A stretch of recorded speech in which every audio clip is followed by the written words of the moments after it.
I'd like to begin by asking you about the 400 par target that you began the election with. After these phases of election, where do you think you've reached, and was it too ambitious a target, or do you feel you're getting close to नहीं, it? हम बहुत स्पष्ट हैं कि प्रधानमंत्री मोदी जी के नेतृत्व में हम 400 पार करने वाले हैं और भारतीय जनता पार्टी 370 प्लस लेकर के आने वाली है जी। और जो अभी 4 फेज़ के चुनाव हुए हैं उन्होंने स्पष्ट कर दिया है कि mandate prime minister Modi ji को एक तरफा जिसको हम कहते हैं वन साइडेड, वह सपोर्ट मिल रहा है।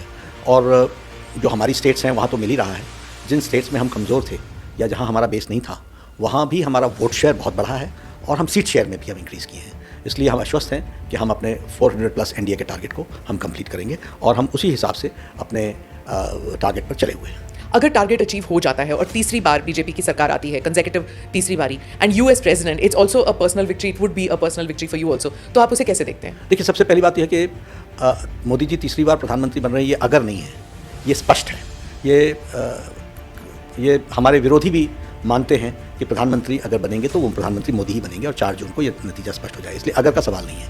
दूसरी बात यह है कि मैं इसको इसी तरीके से एक अध्यक्ष के रूप में लेता हूं कि मेरा ये सौभाग्य है कि अभी वैसे गौरव काल और आगे देखना है, लेकिन उस गौरव काल में हम भी एक पार्ट एंड पार्सल हैं और हमारी पार्टी के सभी कार्यकर्ता दिन रात एक करके प्रधानमंत्री मोदी जी के नेतृत्व में हम लोगों ने काम किया है, इसलिए खुशी भी होगी और मन को संतोष भी होगा। और देश के लिए हम मोदी जी के नेतृत्व में हम एक अच्छे उपकरण, good instrument in bringing change and being a part of parcel of the developed India, उसमें हम अपना पॉजिटिव रोल अदा कर पाएंगे। इस बात की हमको खुशी होगी and this will be an historical moment for us.